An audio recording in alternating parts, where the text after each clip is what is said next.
The 2022 Philippine presidential election was a historic moment, marking a decisive choice between continuity and change, between political dynasties and reformist governance. But what if the results had been different? What if Leni Robredo had won instead of Ferdinand Bongbong Marcos Jr.? This analysis explores the potential trajectory of the Philippines under Robredo's leadership, touching on governance, economic policies, political climate, and international relations. Would her victory have led to a more progressive nation, or would she have struggled against entrenched political forces? This alternate history examines the likely realities of her administration and the challenges it would have faced. Chapter 1. The Political Landscape and Challenges of Governance. Had Leni Robredo emerged victorious, her presidency would have faced resistance from day one. The deeply entrenched political machinery of the Marcos and Duterte camps would not have simply faded away.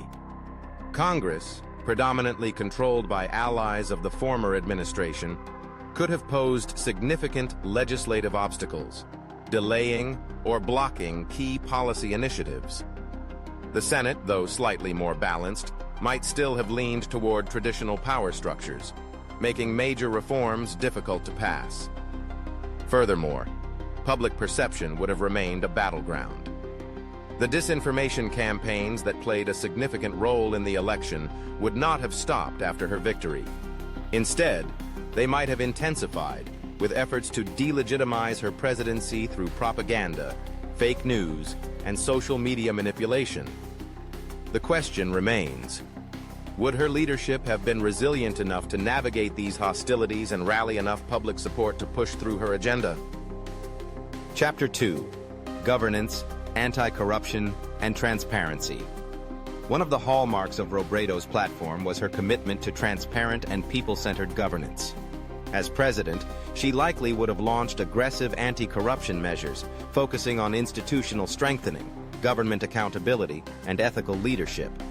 However, fighting corruption in a deeply entrenched political system is no easy feat. Bureaucratic resistance, pushback from political elites, and even legal battles could have hindered her efforts. Unlike previous administrations that either tolerated or benefited from corruption, Robredo would have faced immense pressure to clean up government institutions while simultaneously ensuring economic stability. The backlash from vested interests could have resulted in political sabotage, further challenging her administration's ability to govern effectively. Chapter 3. Economic Policies and the Fight for Inclusive Growth. Unlike Marcos Jr.'s focus on infrastructure-driven development, Robredo's economic policies would have leaned towards inclusive growth, grassroots economic empowerment, and sustainable investments.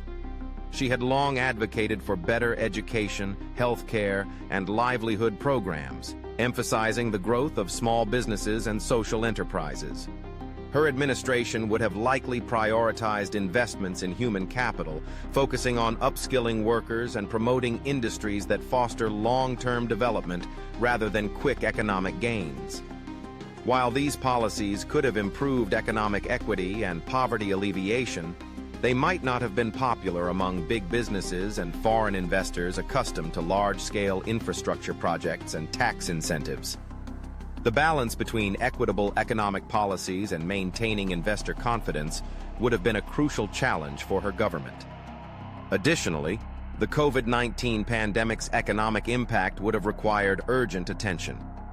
Robredo's strategy might have included a more structured and efficient approach to pandemic recovery, ensuring healthcare improvements and direct support for affected industries and workers.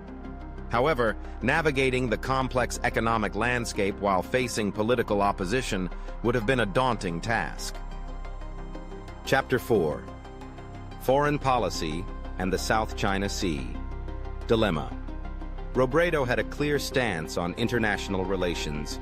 She advocated for a foreign policy that upholds national sovereignty and strengthens democratic alliances. Unlike Marcos Jr., who pursued closer ties with China while maintaining relations with the United States, Robredo likely would have leaned more toward strengthening partnerships with Western allies such as the US, the European Union, and Japan. a shift in foreign policy could have had profound consequences. Her firmer stance on the South China Sea territorial disputes might have led to increased tensions with China, potentially resulting in economic and diplomatic retaliation. Would the Philippines have faced trade restrictions or aggressive maritime actions from China? If so, how would Robredo have countered such measures while ensuring economic stability? On the other hand, strengthening alliances with democratic nations could have led to increased foreign aid, military support, and investment in sustainable projects. Her commitment to human rights and democratic values would have likely been well received by international organizations, positioning the Philippines as a stronger advocate for global democratic principles. Chapter 5. Public Sentiment, Political Stability, and the Threat of a Coup. Public support is crucial for any administration, and Robredo's presidency would have been no exception. While her victory would have been a triumph for democratic ideals, the deep-seated division among Filipinos could have made national unity difficult to achieve. Marcos Jr. and Duterte's supporters, emboldened by social media-driven propaganda, might have continued to protest and challenge her leadership. Speculation about political destabilization, including the possibility of a coup or impeachment attempts, would not have been out of the question. Would the military have remained neutral? Or would factions within the armed forces have aligned with political interests to challenge her leadership? Despite these challenges, Robredo's ability to mobilize grassroots movements and civic organizations might have helped her counteract these threats. Her administration could have fostered greater civic engagement, encouraging a more politically aware and active citizenry. However, whether this would have been enough to neutralize opposition forces remains an open question. Chapter 6. The Legacy of a Leni Robredo Presidency. If Robredo had won the presidency, her legacy would likely have been defined by resilience, transparency, and an unwavering commitment to democratic governance. She would have championed human rights, government accountability, and sustainable economic policies.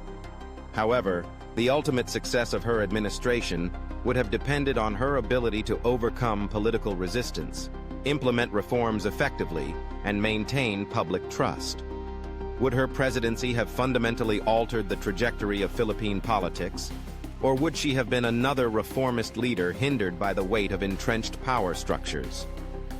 Her leadership might have brought progress, but whether it would have been enough to counteract decades of political dynasties and deep-seated corruption is a debate that will continue to intrigue political analysts. A Leni Robredo presidency would have been a turning point for the Philippines, steering the country toward transparency, inclusivity, and reform. However, entrenched political resistance, economic challenges, and geopolitical shifts would have posed serious obstacles. The path of governance under Robredo might have been more ethical and reform-driven, but whether it would have succeeded in delivering tangible progress remains a matter of debate. If you enjoyed this thought-provoking analysis, don't forget to like, share, and subscribe for more deep dives into political scenarios and alternate histories. Let's continue the conversation in the comments. What do you think would have happened if Leni Robredo won? Your insights matter,